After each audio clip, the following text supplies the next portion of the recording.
perdão, essa diferenciação das dietas seria mais a níveis competitivos, porque uma pessoa normal que está classificada dentro de cada padrão, ela tem a tendência de seguir um mesmo padrão de alimentação. Seria mais ou menos isso? Na realidade eu gosto de fazer assim. A gente até trabalharia o somatotipo quando a pessoa entra no nível 2, né, do nível nutricional. Então, assim, as escolas americanas dividem isso em 3 níveis, né, da nutrição. O nível 1, que é aquele nível que a pessoa quer saúde, bem-estar, quer se alimentar bem, quer frequentar a academia pelo menos 3 a 4 vezes na semana. Então, a gente usa a medida como a mão. A palma da mão vira a medida dela. Então, se ela é uma pessoa do sexo feminino, vai ser o tamanho do bife dela, que a palma da sua mão equivale a mais ou menos 80, 100 gramas. Sem os dedos. Isso, sem os dedos. Exato. Sem os dedos, Amanda. Não vai colocar um pedaço de picanha inteiro na mão, não, Amanda. É que se eu for comer um ribeye, ele já é mais o tamanho dos meus dedos. Então, seria um bife na palma da sua mão.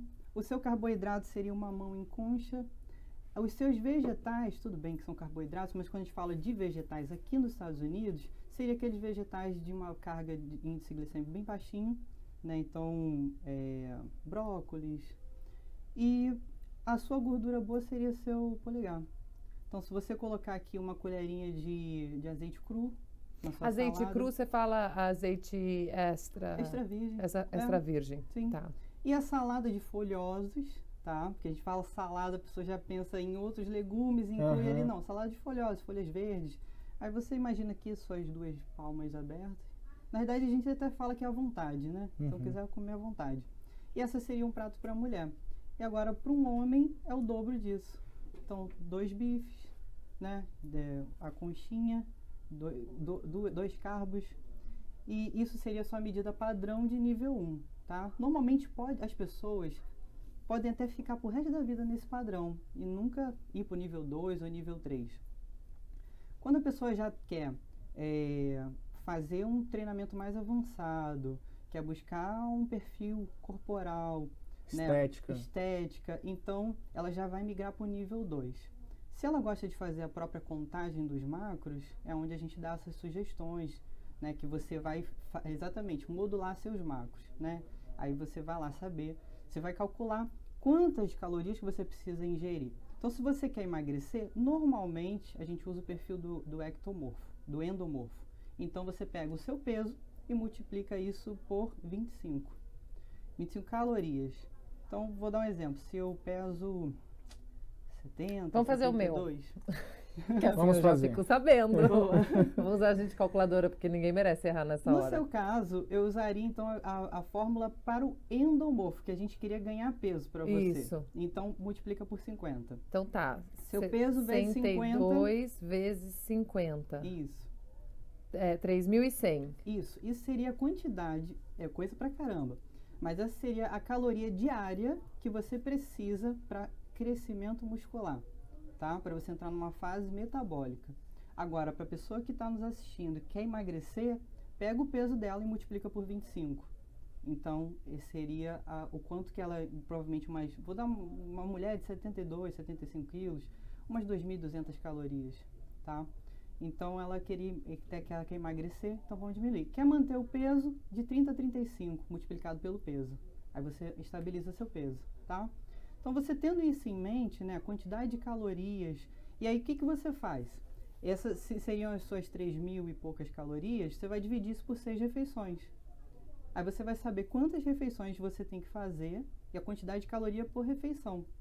E depois, que é a parte que o nutricionista faz, mas se quiser fazer também pode fazer, que é calcular a quantidade dos macros, porque a gente falou de percentuais. Uhum. E aí, 1 grama de carboidrato equivale a 4 calorias, de proteína também, e de gordura 9. Por isso que a gordura é sempre menor, porque ela equivale a 9 calorias. Então, assim... Então, você conta também o azeite que você está usando na salada? Sim, o azeite, o ovo, e isso é fundamental. Porque às vezes a gente usa certos alimentos que são riquíssimos em gordura, né? Como por exemplo um salmão. E aí você vai montar lá seu prato, beleza, tô tirando como parâmetro que o meu salmão é minha proteína. Aí eu ponho meu carboidrato. Aí eu vou e coloco mais umas oleaginosas, umas amêndoas, né, umas castanhas. E aí você está acrescentando mais gordura. E não levou em consideração a gordura do salmão. Então isso é importante. É você fazer uma análise. Por isso que é o trabalho, né, do fisiculturista. É você montar a dieta para a pessoa, levando em consideração os carboidratos, que às vezes tem naquela refeição que tem proteína, e a gordura que tem naquela refeição de proteína também. Porque normalmente a gente tem, tipo um abacate, a gente usa muito como a parte rica na gordura boa, mas o abacate também é carboidrato. Então você precisa levar em consideração todos esses fatores. Então quando você monta a sua dieta com todos esses macros organizados e modulados, ela fica excelente. E é muito importante, sim, você ter esse equilíbrio e pensar, eu vou treinar,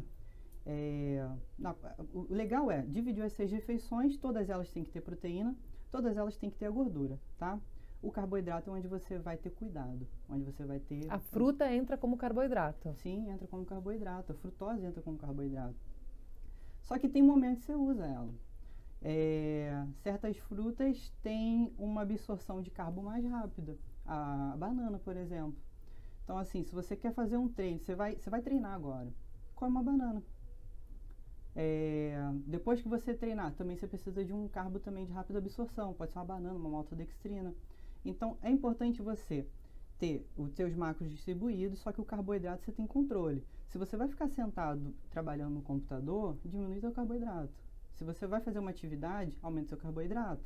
Você precisa de reservas de glicogênio para poder fazer essa atividade. É por isso que dizem muito que quando alguém vai fazer uma maratona, no dia anterior come uma massa, para você ter uma energia guardada ali do carboidrato que te dá energia para fazer aquilo. É reserva de glicogênio, só que é engraçado, essas reservas, elas ocupam um espaço muito pequeno e elas se esvaziam muito rápido. Por isso que esses corredores ficam usando aqueles gelzinhos de carboidrato. Nossa, horroroso. Já tomou? Já. Nossa. Porque aí reestabiliza a energia e ele continua fazendo exercício. Senão vem a fadiga. Você se sente cansado, o músculo, fadigado. Né? Isso.